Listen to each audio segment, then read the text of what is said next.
Hey there, you're listening to Chatting with Asians. This is part 2 of my conversation with Cassandra Lam and Karen co-founders of the Cosmos. In this episode, we talk more about their crowdfunding project for the Cosmos Summit. They're looking to raise $75,000 this month to create a historical gathering of 500 Asian women creators coming to New York City in late summer 2019.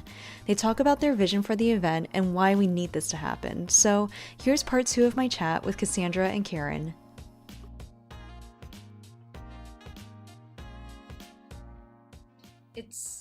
It's really awesome that you guys are you're taking the ego out of it, right? You are really thinking about what kind of environment would best serve the women, but not just to facilitate like here's a gathering, but going into my third question, one of the other pillars you guys have within your mission is kind of providing a space for creation or collaboration. So you guys are really trying to not just gather women together, but really empower and help them realize their potential as creators. Can I give you a story? Yeah, of course. So at our retreat in New York, Bianca, our creative director, facilitated a zine making workshop about parents. Oh. And parents are like really a thorny. That's a that is a topic for Asian women, and it's hard to talk about that, especially if a lot of the privilege that some of us have to go to therapy, to go to training, to gain vocabulary. We don't assume everyone has that. Mm-hmm. And we definitely know that somatic language and creating with our hands is a big part of how we express ourselves. Mm-hmm. And so that workshop was everyone brought magazines from the drugstore, and we are cutting things out and pasting them on paper. And then there was there's a lot of silent reflection time, because we honor the introvert and we honor the introspection. And then we got everyone formed pairs, and they started sharing with each other their zines. Yeah. And their zines became this platform to talk about their relationship with their parents. And I don't think we would have gotten to the depth and vulnerability without first creating together. Mm-hmm. And then at the end, everyone laid out their zines on the floor. Yeah. And it was this beautiful collage. I think it reminded, when you're a kid and you're just cutting things out, putting it. And it was fun. And it was really, you could see the differences, even though the magazines were all kind of the standard magazines. Sure. And it was so beautiful because I think everyone was taking photos and just looking at wow, we made that. And that is an expression of our relationship with our parents that we can visually see. Mm-hmm. So we're always thinking about, and I really credit to Bianca and the members of our team. Another example would be Carolyn, who leads our book club. Our book club has been very successful because we've learned and observed that a lot of us read growing up because we didn't know how to express how we felt from our parents' generation, not really being the most here's how you talk about your emotions. Right. And that, I don't even think most people get that today. Right. Mm-hmm. And so that book becomes a reference point for people to talk about their own stories. So we're always okay, how do we think about all the different parts of the Asian woman's life as different starting points for her story? Yeah. For you, Cassandra, do you have any kind of moments of a Cosmos event where these kinds of creations that you're seeing from a community of women gathering together, was there any that have really impacted you or resonated with you? I am always overwhelmed by the power of community, and I think one really special one for me was honestly when Karen and I, when we first started, we were really unsure if anybody would care about this. And I think going back to something we talked about, earlier, imposter syndrome is very real. And so I think the most impactful thing for me is not even necessarily a certain tangible accomplishment, but it's a feeling that I have now been lucky to feel so often that I truly cannot imagine my life without it. And it's the little things like being seen at a book club gathering, having somebody to talk to, when we might not be getting along with our parents and need some help overcoming a communication block. being able to go like talk about how to find a therapist with other women, or even, you know, doing something new, like making a zine, like all of these little things that have now been made possible by the cosmos have created a feeling that I still struggle to truly articulate.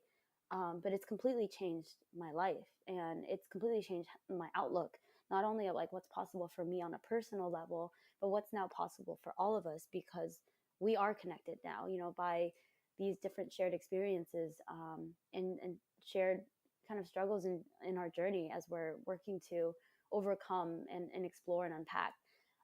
So for me, it's just trusting, you know, that I have multiple touch points in my life now where I can get more of this feeling, where I can be much more bold and be more vulnerable, as well as more confident in my own life, because I'm seeing other women practice that every day, that they show up for themselves and for each other in our community. So it truly makes me emotional. And you know, thinking about the Slack group now, I'm like a fly on the wall, just watching women amplify each other and talk about their work and their portfolios, and like wins as well as like challenges that they've been facing. And I know it doesn't sound necessarily, you know, meaningful, because it's like, oh, they're just sharing in a community, but it truly is for a community that is still learning how to put words to their experiences. So that for me is the most resonant of all. Yeah, today we were just watching like the women introduce themselves in our introductions channel. And then these women like started shouting out themselves, and Cassandra and I were texting. We're like, that is so incredible. Like, energy is amazing, because it's still so rare to see an Asian woman like say like, hey, like, I'm celebrating me and my work. And that's changing. It's already changing. And so the other women in the community are seeing that, like, they see that, oh, I can also do that without feeling guilty, without feeling like I'm taking up too much space. And that has been like, it's not even anything we do anymore. Like, we're not even facilitating anymore. It's just happening. Yeah. And that's like the next level, is when like Cassandra and I can just like disappear or like be flies on the wall. And so that, like, when you start to see the community interacting in a way that has nothing to do with us, which is our goal, it's been surreal and like mind-blowing. I think that's such a beautiful thing too, to kind of reflect on what it means to create, right? Because it sounds like for you guys, that definition, it doesn't have to be a tangible thing. It can be creating like an emotion or a community, right? Facilitating that. Or it could be creating a bond. It could be creating things that are artistic, things that aren't artistic, maybe more entrepreneurial. I love that you guys are really trying to help foster that kind of motivation within everyone.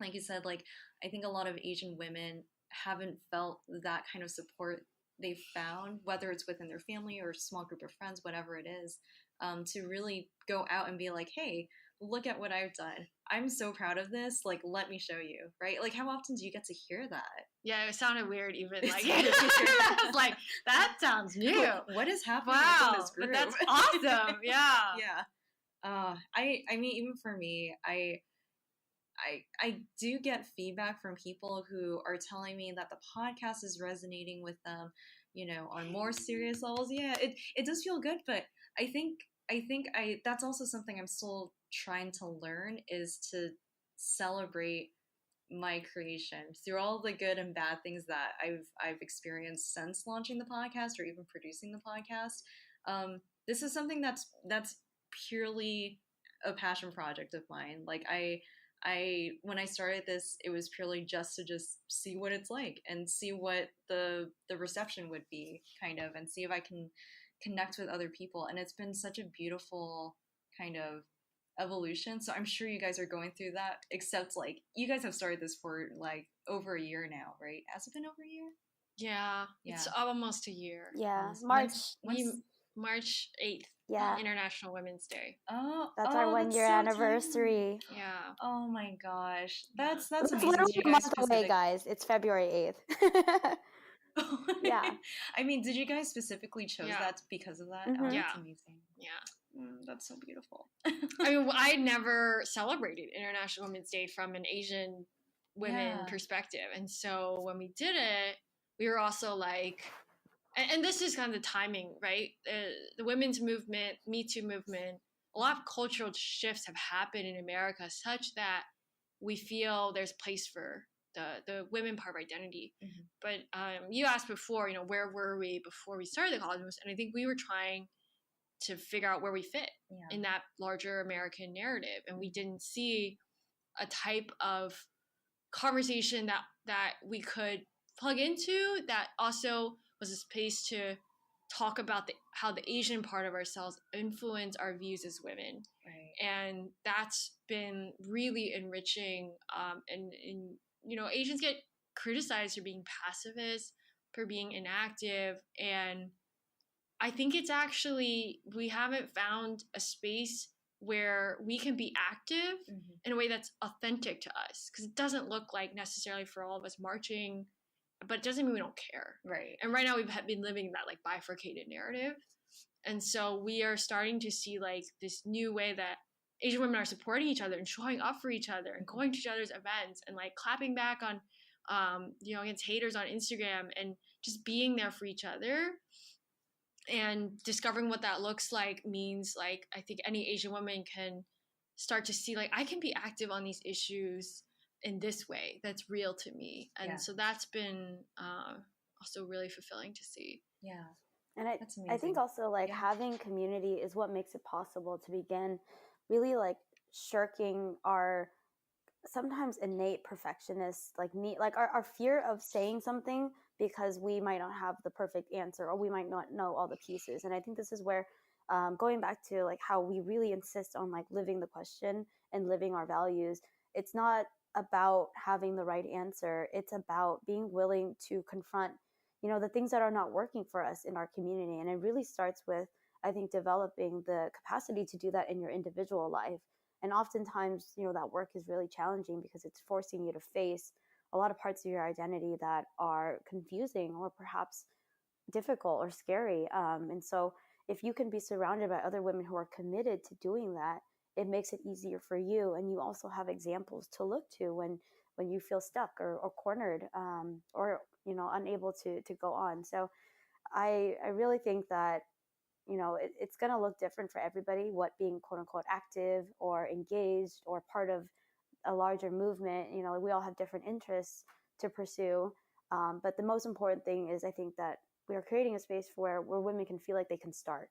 And once they've started, I think that it's really hard to stop, especially if you find that one thing that really fires you up, right, and gets you going, and you start to see the results of you starting that journey. When you look around and you realize, oh, we're all in this together, it's a really powerful and magnetic kind of feeling. And so, seeing the seeds of that being planted all throughout last year in Asian America in general, I'm really excited that, the Cosmos has been doing this work and learning and growing and experimenting so that we can best serve like our community's needs as we continue to ask questions that I think deserve to be answered. What I really love with your guys is like hosting the events, producing events. The retreats sound like they've been an amazing kind of journey for everybody, like both as, the creators and people who attend. You guys have now held 3 retreats, Seattle, New York, and Joshua Tree. Yes. Seems to me that you guys focus a lot on well-being, all aspects of well-being, whether that's emotional or physical or mental. But now you guys are kind of like trying out a new thing called the Cosmos Summit, right? Yay! And you guys are going to be crowdfunding it.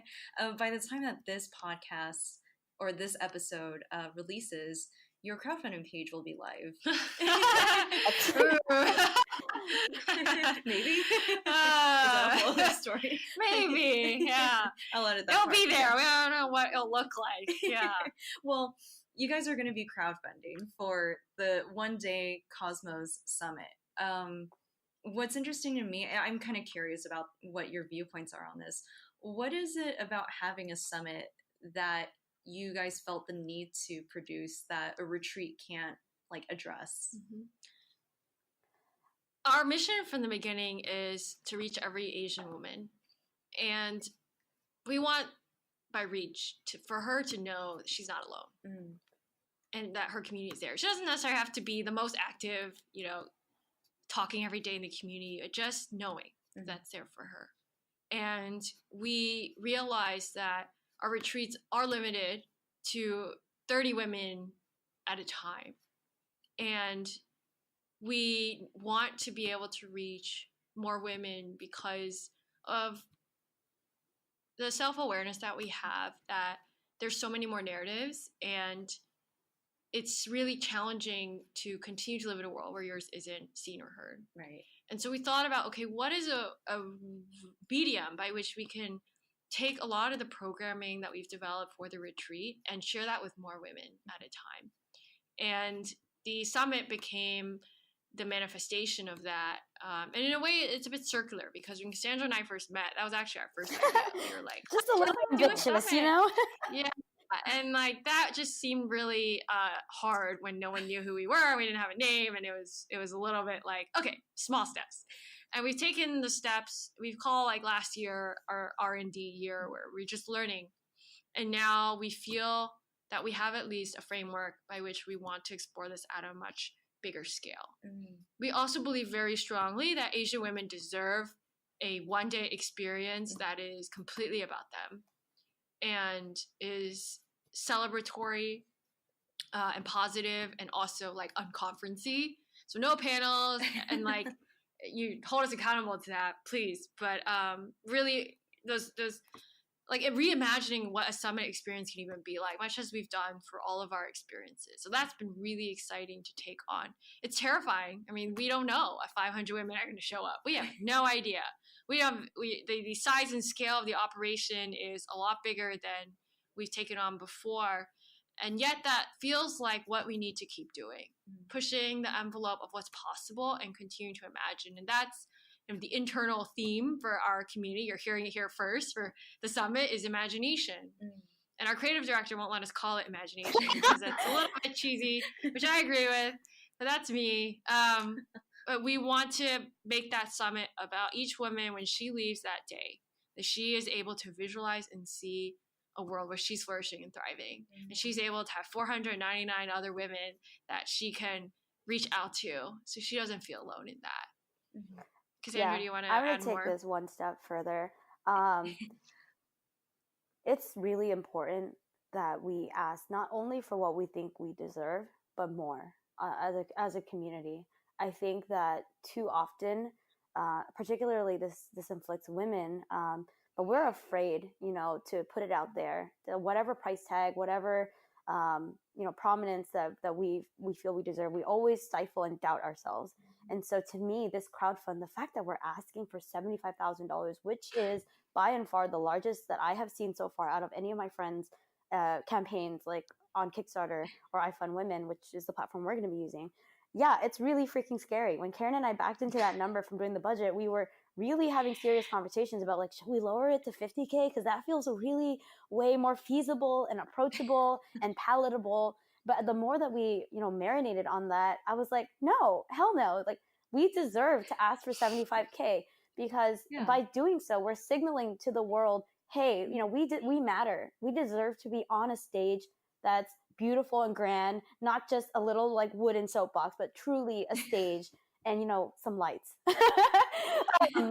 Sorry, that's like a bad joke because we're really talking to AV folks right now. It's really expensive. No, but really, we need to see you guys. I think the bold ask is important because it's not even necessary. I mean, it is about the money, but it's like, what message are we sending out to our community? Both Asians and non-Asians, our allies, of course, are really important in our success here. But what message can we send by being so bold and unapologetic about our ask? And so it's not only, it's like the money is bold, but also like the summit, like we are asserting that we're going to create a historic gathering for 500 Asian women creators from around the world to come together for this one-day experience to collectively imagine what it looks like for us to flourish and thrive. And doing that through art, through workshops, through lightning talks and dialogue and food and, like all of these things matter. And I think to me, this is us putting a huge freaking footprint in the American like fabric of society, saying we are here, we are not leaving, we have a lot to say, listen up. And I think that's that's something that you really need numbers for. And so for us, the numbers are the 75K, the 500 women, and the thousands of other people that are going to be impacted, by virtue of the opportunities that this will lead to. So we're really optimistic. It's frightening, of course. I'm really terrified. But at the same time, I've been really intentional about, even when Karen and I talk about the crowdfund, it's not like if we're going to make it. I literally say when we make 75K. And, I'm trying to manifest this, but also we've been working really hard, and we feel that this is something that culturally, thanks to Crazy Rich Asians and Asian August, as well as Sandra Oh, winning the award that she won this year. Like, there's a lot going on culturally that's laying a really solid foundation that I think is giving an opening for Asian women creators to really use their voice. I don't like to say like get a voice. Like, we've had a voice, but finally I think there's an arena where we can be heard, and we're deciding to build the stage versus waiting for someone else to build the stage for us. Yeah, that's super important to emphasize, like to really build on the voice we already have, right? And to learn how to amplify that within ourselves, within our community, within everyone. So I know it's like still super early in the planning stages, and I'm sure you guys are still trying to figure out the programming and everything. So you're not going to have a panel. Are you going to have speakers? Yes. And I'll give you some ideas that we have. Oh, sure. For what, and this is all imaginative, and we talk about it in our crowdfunding video. Like, yes, we would love to see like Senator Mati Hirono of Hawaii, who was a very strong voice in the Me Too movement, in conversation with Constance Wu, who has been also a very strong voice in the Hollywood and media representation, and to put like two types of narratives together, right? Political and Hollywood, and to have them in dialogue with each other in a way that is really breaking that third wall between the stage and the audience, because there's something that happens when you like sit in a stage and you face in like a panel. It's just like, I'm not part of that. And so we've been thinking a lot about, okay, how do we structure the actual like dialogue between two individuals or more multiple, such that it's a conversation with the whole crowd. And so it's not that like the panel itself, like there are parts of panels that are valuable. It's the voices, it's multiple perspectives, right? But there are other ways we can structure it so that people that are in the audience are actually part of the conversation. Another concept that we're really excited about is an art installation that is going to be curated by Asian women, artists and creators in our community, and our creative team, and creating an immersive experience where, again, going back to what we've observed about women creating the way they're expressing their identity versus necessarily just speaking, and having a specific part of the summit be about, maybe it doesn't work for you to speak up and ask a question in a dialogue, but it makes sense for you to make this zine or make this public art that is going to express a part of your identity. Food, of course, is like very much on top of our minds, and we've been experimenting a lot with what this looks like. This weekend, the weekend of February 9th, we are launching the Cosmos New Year Market, which Cassandra can speak more about. And it's an opportunity to create this microeconomy for Asian women. Because a lot of it is, how do we buy Asian? How do we end the stereotype that like things made in Asia are cheap and valueless, right? Because that keeps our economic power low. That keeps pride in our culture low. And we want to create more of this, like, okay, when we buy Asian, we're supporting the women in our community who often have been doing a lot of the mental and emotional and physical labor in history, and yet we're not recognized and largely erased from the history. So how do we create a space where they are front and center? Like the night market, like that's been a concept that's been reinvented by this new generation of Asian Americans, and we want to pull from that and create like a market experience that helps us celebrate each other as well. Cassandra? Yeah, and I want to just take a second and really honor the Black feminists that have really inspired me and Karen to have the language to articulate this. So when I first heard of like buy Black, bank Black, support Black, that was when I realized like, oh, like they're being so intentional about where their money goes, because they know that if they are reinvesting it in their community, that's going to like pay dividends, and that's going to support the next generation. And so when we were thinking about like Asian women creators, right, like who are struggling to value themselves, who live in a world where a lot of people say it's hard to discover Asian stuff that's cool, that's good, we were like, okay, how can we utilize this platform and do what we love to do, which is bringing people together, to not only help our Asian creators make money, you know, and really have what they need to continue creating the art and the work that they're doing at the same time, while also creating a dialogue within the community. So the market is going to be open to all identities, so not just Asian folks. And we're excited for people of all different backgrounds to come and see the incredible talent and the rich diversity of experiences that are in our diaspora. So this market, it's happening tomorrow. I'm really excited for that, to see like these connections and the connective tissue within our community, and even outside of our community. Like, how do we relate to creators of other backgrounds, you know, and how can we develop a conversation around what it really means to say like, I support you, right? And I think something Karen and I are really adamant about is like, you got to put money into your community if you want to see your community grow. And that's I know it's a taboo topic for a lot of Asians, but that's something that we're really trying to create more comfort and more I think awareness around through this market. And another fun element of the summit, again, a lot of our ideas are actually like versions of our retreat programming that we're trying to do at a larger scale. So every retreat, we've done something called the Creator Studio. And it's where it comes right after a workshop that we do on representation.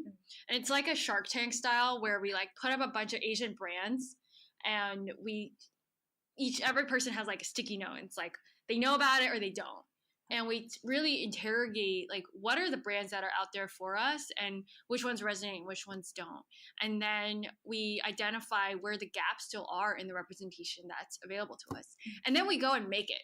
And that's something we've done at our first retreat. We did a photo shoot, which was super fun. We like reinvented the like Vanity Fair, like Hollywood montage. Right. And then we did a video shoot on the LA retreat that was done with a Asian women owned production company called Rebel Motion. Super fun.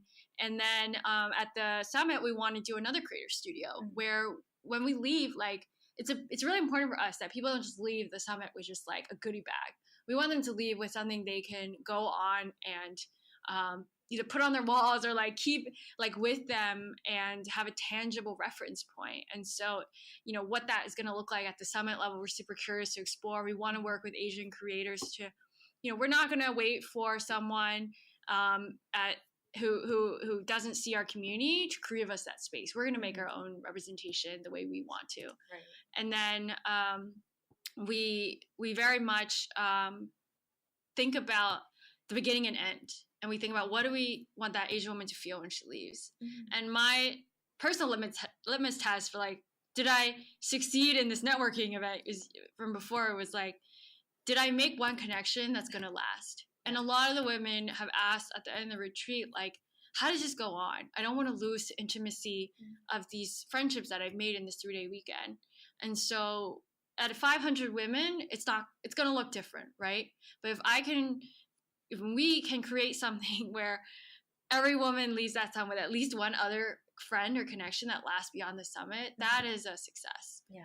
And we want to create a world where those connections don't just feel like a one-day experience, but actually like something that continues with you. And so a lot of that is done when you think about like, what are those moments where you felt like you really bonded with people? It was like when you like made something together, right? Or you played a game, or like you like had this crazy experience. And so that's the type of like, honestly, like pulling from study abroad experiences, or like, you know, like really meaningful things. Like, how do we put that into like a summit? So that's some of the thinking we're doing to make it both meaningful, but also not just like one blip in time, but rather just a start or continuation of a longer journey. Yeah, this is amazing. Unfortunately, I think we're starting to run out of time. So I just wanted to reiterate some of the main points about the summit for those who are interested in learning more about it. So it sounds like the goal is to raise $75K within a month. The summit will invite ideally 500 women creators to New York City late summer of this year. Is that right? Yes. Okay. Is there a link, like a easy URL that people can visit if they want to learn more? Yeah, we can actually provide it to you in the show notes, but it's going to be on iFund Women, and our campaign should be on the homepage by the time that this podcast drops. It'll be called the Cosmos Summit. The Cosmos Summit. Cool. Got a few more minutes, so maybe a couple more questions. Hopefully they're not too open-ended. But I don't know. My questions haven't really been. We love your questions. Oh, thank you. So a couple more questions. First one is, what has been the proudest moment since launching the Cosmos, and what do you hope to achieve in the next 5 years within the Cosmos? And as I'm saying this, I know that's very open-ended, so I'm so sorry. I don't know if there's one. I think it comes down to seeing the team grow, seeing Cassandra grow. Stop! I'm gonna cry. Seeing the women in our community grow. Like, I mean, it's crazy. Like, when we think back to some of the women who we started with, and then even the ones we've met, a few months, even weeks ago, is just seeing that transformation. And especially I think the ones that are almost most meaningful to me are the ones where I'm not doing anything. And our vision was always like about just creating a space where this starts to happen organically, because that is when the culture change is happening. You're not forcing anything, right? And going back to our whole principle of this not being about our ego, about being Cassandra and Karen show. It's about almost like neutral space, a room that you walk into that feels like home, that feels safe and authentic, and really having organic belief in that support. And so when I'm starting to see that, especially in the online community where it's even harder, right? Like, you don't know these people. That's true. Like, this morning I had a whole conversation with someone I've never met about sneakers. Like, and we talked for like 30 minutes. Yeah. And it was amazing. I was like, I've never met you. I don't know when I'll meet you, but I think we're friends. And so that's been moments where I feel like, okay, this work will live beyond me and Cassandra. And that is beautiful. I think my proudest moment is probably the series of like really difficult and honest conversations that Karen and I have had together, as both as friends. I think what's really unique is that we became friends and co-founders at the exact same time, which I think could cause a lot of problems if we weren't, so open and direct with each other. And that's always been a value that I appreciate in our relationship. And what's hard about this work is your identity is inextricably linked to what you're putting out there. And so the challenge has been like, how can we grow into the people that we need to be, not just to serve this community and to lead, but to really show the community that the impact of this work, right? And I think you have this moment where, like, am I going to stay the same, or am I going to grow into like the opportunity here? And so through all of the hard conversations and the long nights, like, I've just been able to really feel so proud of how Karen and I have continued to hold space for each other. And I like, something that I really value is whenever I'm part of a community and I want to get an understanding of what the community is going to be like, I always look at the leadership. Who is running the show, because their values are going to be what bleeds throughout and really emanates in that community. And so, the humility that Karen and I want to infuse in each other is really something that's so special. I mean, it's definitely makes this work really hard, but I think at the end product is incredible. And to know that we're together in this, trying to be as egoless as possible, as eager to learn, and as open to feedback and honestly, any ideas that our community has, like, we're totally open to it. I think that really matters, because we've seen a lot of communities where people at the top try to push something down, and that doesn't work very well. So the whole idea of this being grassroots, of being co-creative and collaborative, as well as like honest, has truly changed my life. So beautiful, you guys. Well, I think we might be out of time now. But thank you so much for being vulnerable, being honest, sharing your thoughts and dreams and everything. I'm really proud of the Cosmos, what it's gone through. I mean, it's only been a year in operation, really. I'm so excited for the future of it. So thank you again for being on the show. In 5 years, I hope yeah. that we are talking to you, and you are so famous that you can barely squeeze us in. No. And we are like, we were on your show in the very beginning. No. That to me would be awesome. Whatever, like, your dream is in 5 years, we hope we get to be a part of it. And that is something we feel about every Asian woman in our community, is just seeing like your growth, and hopefully you know that you're feeling supported. I hope that's still there in 5 years. Yeah, same for you guys. I feel like we just have to keep this going. Yeah. We're just getting started, guys. It's going to be a great 5 years. Very true. Very true. Yeah, no, thank you again. Thank you for the work you do. Really, it matters. Oh, no, thank you guys. I know we can continue on this thing. Too, where we thank each other for an hour. That is the most Asian thing you could possibly do. Just keep deflecting thank yous. Okay, I'm gonna press the stop recording.